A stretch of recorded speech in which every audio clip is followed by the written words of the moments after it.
The charge covered 40 meters in 2.3 seconds.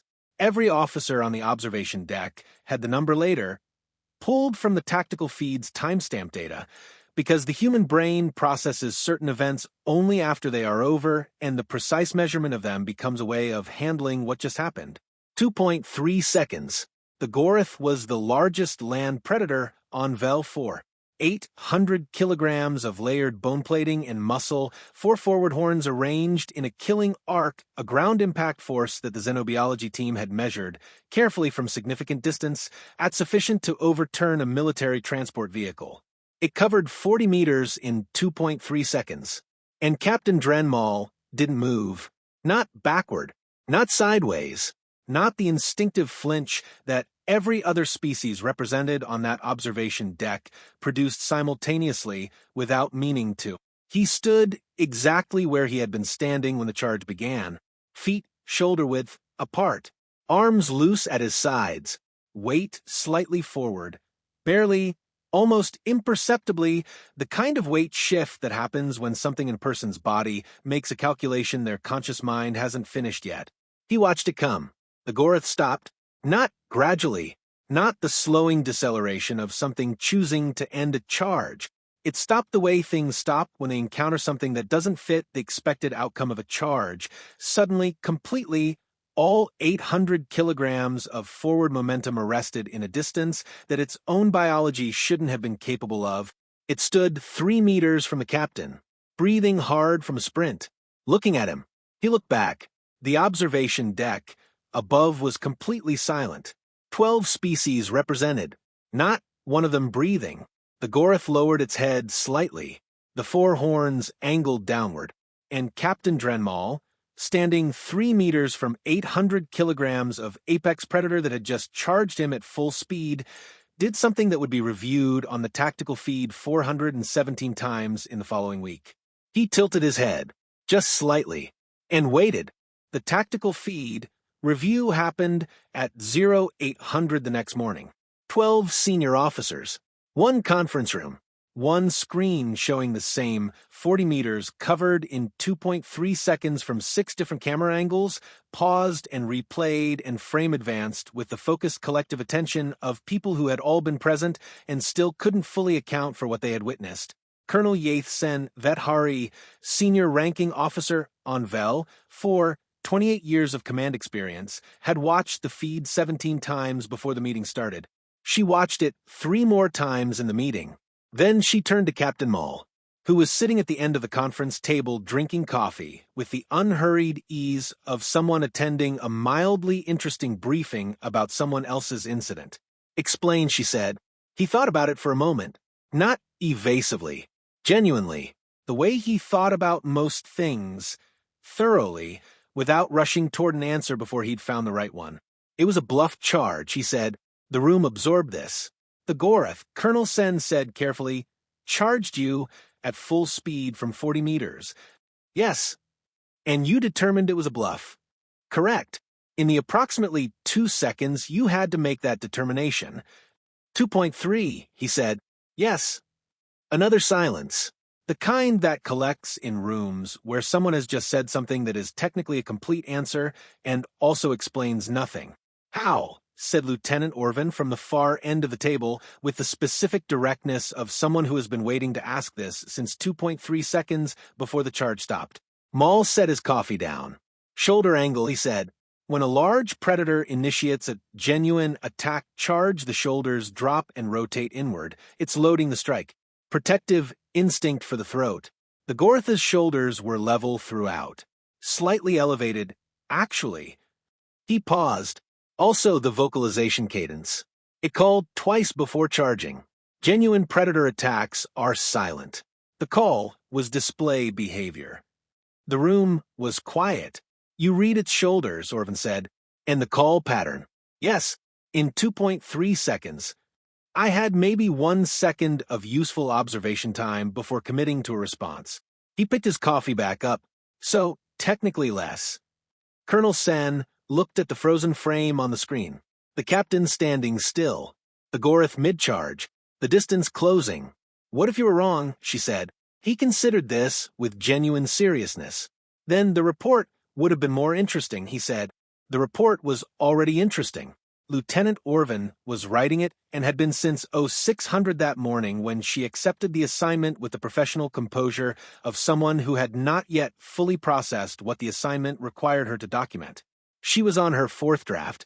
The first three had been rejected by her own standards for containing sentences that were technically accurate and also sounded like she had invented them. The incident had not been planned. That was important context. Captain Maal had not gone to the Velfor surface with any intention of standing in front of a charging Gorath. He had gone to assess a potential forward operating base site. Standard survey, 2 hours, mild weather, no registered predator activity in the designated zone. The Gorath had not read the zone registration. It had come over the eastern ridge at 1340 with the particular suddenness of an 800-kilogram animal that has been wherever it wants for its entire life and sees no reason to announce transitions. The survey team had been in the open ground below the ridge. 7 people. 6 of them had moved immediately backward, sideways, the fast, instinctive geometry of creating distance from a threat. Standard training. Correct response. Maal had watched the move, had assessed the Gorath, had not moved. Private Dean, 23 years old, for months in the field, had made an excellent decision in moving backward quickly and was now writing his own incident statement. Described it this way: the captain just stood there. I thought he'd frozen. I've seen people freeze.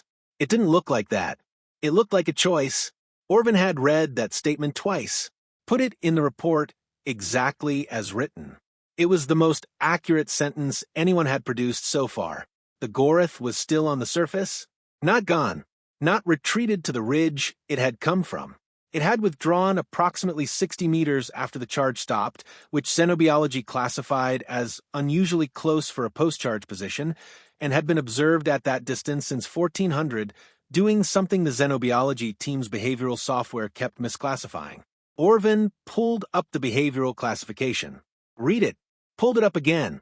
The software was classifying the Gorath's current behavior as proximity maintenance, which was not a predator behavior, which was something else entirely.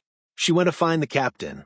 She found him on the observation deck, not reviewing the tactical feed, not filing his own incident report, standing at the viewport with his coffee, a fresh one, she noted, which meant he had been here long enough to finish the previous one, looking out at the Velfor surface below, at the eastern ridge, at the 60-meter position where 800 kilograms of apex predator was doing something the behavioral software couldn't classify correctly.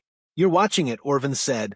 It's watching me, Maal said, seemed polite to reciprocate. She stood beside him, looked out. The Gorath was visible even from this altitude. Its size made distance deceptive, made it present in the landscape the way geological features are present. It was oriented toward the base, toward the observation deck specifically, or close enough that the distinction didn't matter. Proximity maintenance, she said. Yes. The behavioral software thinks. The behavioral software is right. He took a measured sip of coffee. It's not retreated. It's positioned. For another charge? No. He said it with the flat certainty of someone who has already run this calculation. The shoulder angle is resting. It would look different if it was preparing. It's just, he considered, present. Orvin looked at the Gorath, at the captain, at the viewport between them that the creature was apparently treating as a negligible obstacle to continued observation. Why, she said, that's the interesting question. Do you have an answer? A working theory. He turned from the viewport for the first time since she'd entered. The Gorath's charge was a test. Standard large predator dominance behavior. Initiate high-speed approach, assess response, determine threat status of encountered organism. He paused. Most organisms respond with flight or defensive aggression. Both confirm threat assessment one way or another. You did neither. Correct. So, it couldn't complete the assessment. It completed it, he said. It just got an answer it hadn't encountered before. Orvin was quiet for a moment. What answer? Maal looked back at the viewport, at the 60-meter position, at the creature that had charged him at full speed 6 hours ago and had not looked away since. That I wasn't afraid of it, he said, and wasn't aggressive toward it, which puts me in a category it has no behavioral protocol for. What category is that? He thought about it. Something worth figuring out, he said. Orvin went back to her report. Started the 5th draft. This one had a new section she hadn't included before. Not incident documentation, not behavioral analysis, something more like a question she didn't have the right form for yet. She titled it Post-Incident Gorath Behavior. Possible Implications. Then she looked at the viewport. The Gorath was still there, still oriented toward the base. She wrote one line under the title. It came back to look. That has never been documented before. Then she saved the draft and went to request a xenobiology consultation. She had a feeling the report was going to need one.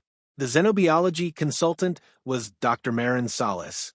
She arrived at 1600 with a research tablet, 3 years of VEL-4 surface study, and the particular focused energy of someone who had been sent an incident report summary on the way over and had spent the transit time reading it with increasing speed. She sat across from Orvin in the briefing room, put her tablet down, picked it up, put it down again. The behavioral software classified it as proximity maintenance, she said. Yes, that classification is correct. That's what the captain said. Salas looked at her. The captain said that. He'd already worked it out. She was quiet for a moment. Lieutenant, in 3 years of VEL-4 surface study, I have documented 114 Gorath encounters across 4 research teams.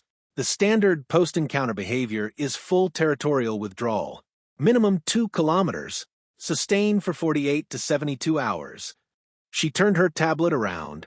The behavioral map showed every documented post-encounter position, all of them 2 kilometers or beyond. What your incident report describes, 60 meters, 6 hours, sustained orientation toward the target, has no precedent in the database. None. Not partial precedent. Not approximate. None. Orvin looked at the behavioral map. At 114 data points, all clustered beyond the 2-kilometer line. At the single new point sitting 60 meters from the base, they went to find the captain together. He was still on the observation deck. The coffee was a 3rd iteration now. The Gorath had not moved. Salas stood at the viewport for a long moment before speaking. It approached the perimeter at 1530, she said. Not a question. She had the surface sensor data on her tablet. 40 meters closer than this morning, Maal said. Yes. You watched it approach. Yes. Did you do anything? No, nothing at all. I finished my coffee, he said. Started a new one. Salas absorbed this. Captain, she said carefully, I need to understand something. When it was charging in those 2.3 seconds, were you afraid? He thought about it with the same thoroughness he brought to everything. No, he said. Why not? It's a large animal doing what large animals do when they encounter something new in their territory, he said. That's not frightening. That's reasonable. Salas stared at him. 800 kilograms at full charge speed, she said. Is very fast, he agreed. Yes. And you found that reasonable. I found it logical, he said. There's a difference. She looked at the viewport. At the Gorath, 20 meters closer than this morning. At the captain who had not moved during a full-speed charge and had not moved since and apparently had no intention of starting. It's going to keep approaching, she said quietly. Probably, he said. How close do you think it will get? He looked at the Gorath, at the careful, deliberate quality of its positioning, at the specific angle of its head, which had been, for the past 6 hours, oriented with a focus that her entire database had never seen from this species in a post-encounter context. As close as it needs to, he said, to finish the assessment. And then, he was quiet for a moment. Then we'll know what it decided, he said simply. Salas opened a new research file on her tablet. Started writing. The surface sensor pinged softly. The Gorath had moved again. 30 meters closer.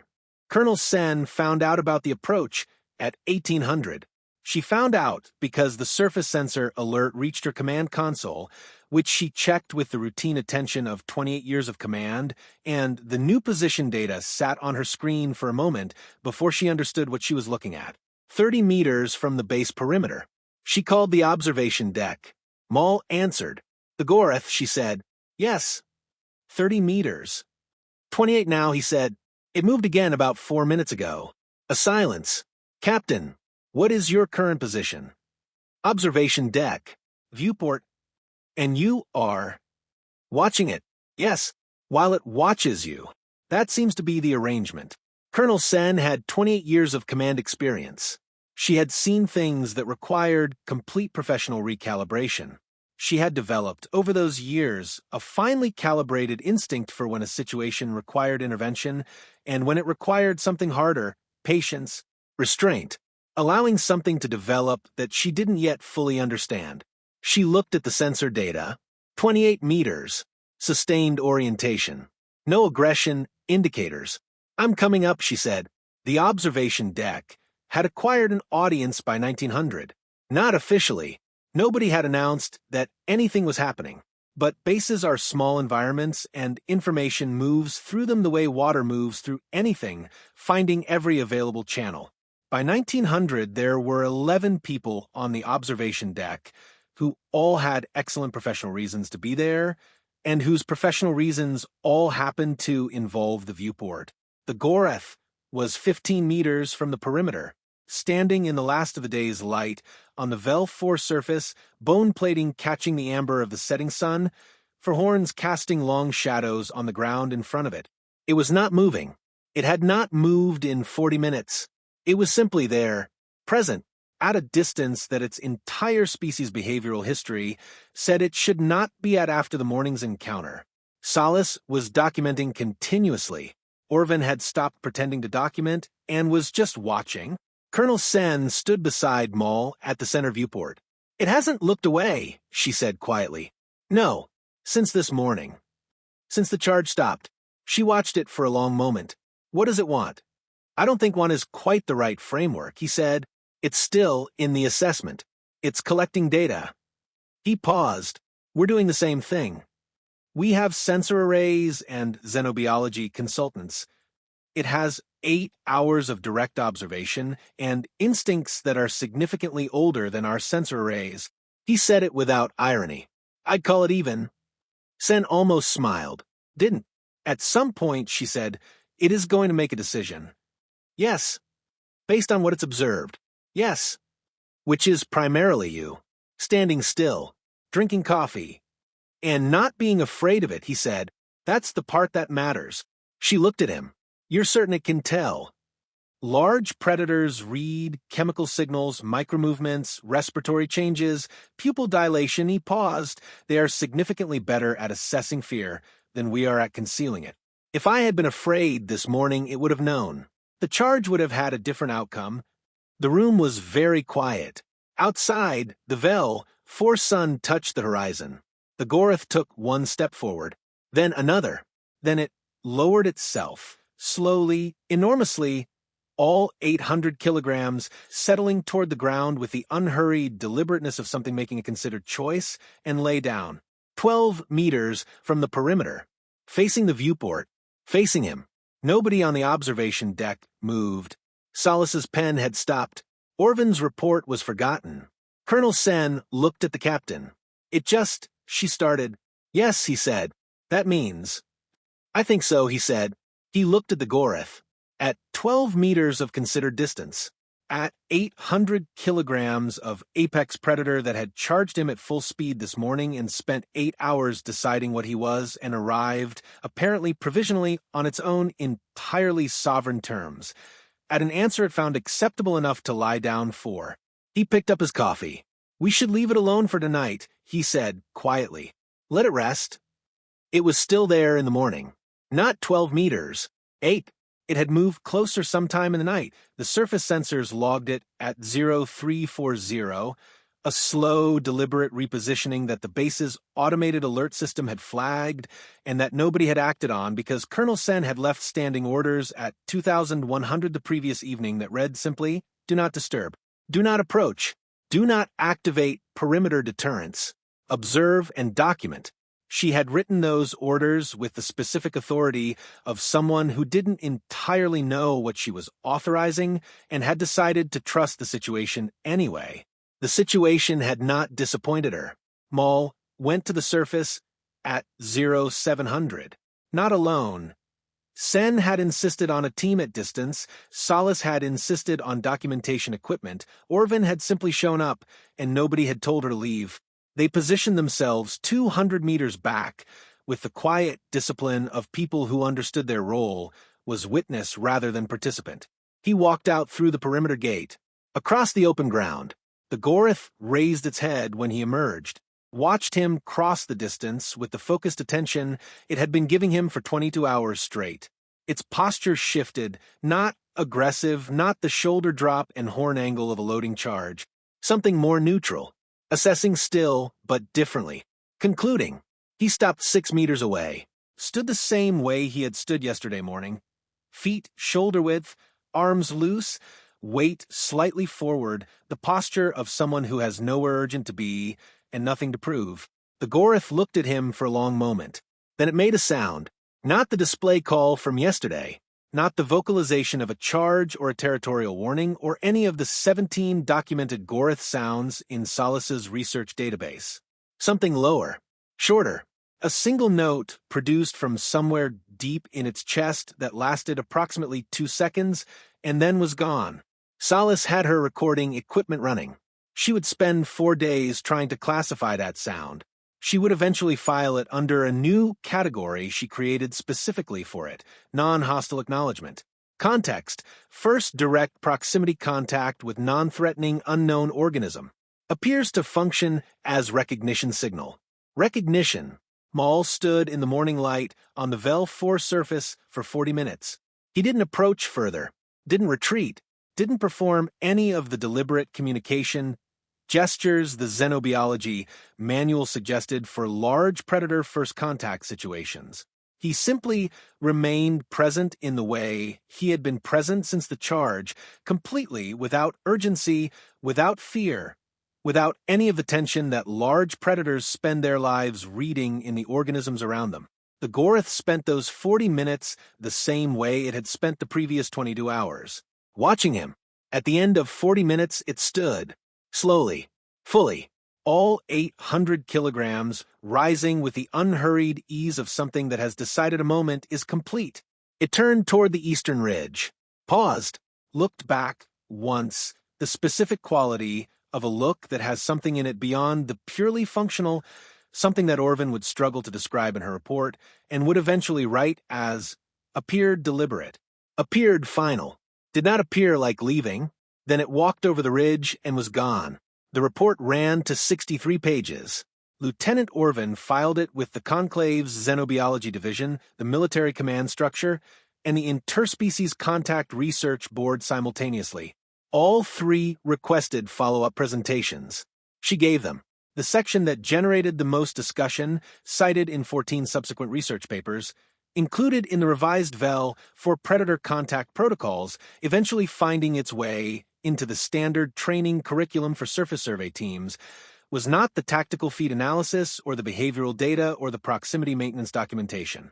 It was Private Dean's statement, for sentences, filed at 1600 on the day of the incident by a 23-year-old on his 4th month of field posting who had made an excellent decision in moving backward quickly and had watched everything that followed from 200 meters with the open attention of someone who had not yet learned what was supposed to be impossible.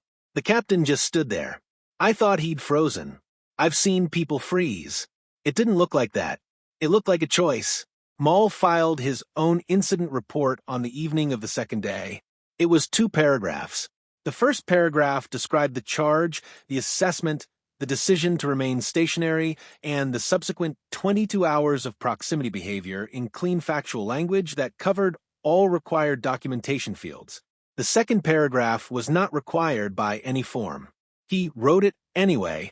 The Gorath spent 22 hours determining what I was. I spent 22 hours determining the same about it. We arrived at compatible conclusions. It left this morning. I expect it will return. Large predators are territorial, and we are now part of its territory's landscape. The question going forward is not whether contact will occur again, but what we choose to do with it when it does. My recommendation, the same thing, stand still. Don't perform. Don't pretend. Let the animal read what is actually there. In my experience, that is the only approach that produces an honest result with predators or anything else. Colonel Sen read that paragraph 3 times. Then she approved the report, added one line in the commanding officer's notes field. Recommendation endorsed. Implement across all surface survey protocols. The Gorath came back on the 4th day. It came over the eastern ridge at 1200 and crossed the open ground and positioned itself at 8 meters from the perimeter fence with the specific directness of something that has decided where it stands and sees no reason to be ambiguous about it. Maal was on the surface when it arrived. He had been every day. He stood the same way he always stood. It made the sound again, the low, brief note that Solace had filed under recognition. He stood in the morning light and listened to it. Then he went back inside for coffee. The Gorath watched him go, stayed at 8 meters for the rest of the afternoon, was gone by evening, back by morning. It became, with the quiet inevitability of things that are simply true now, the way things were.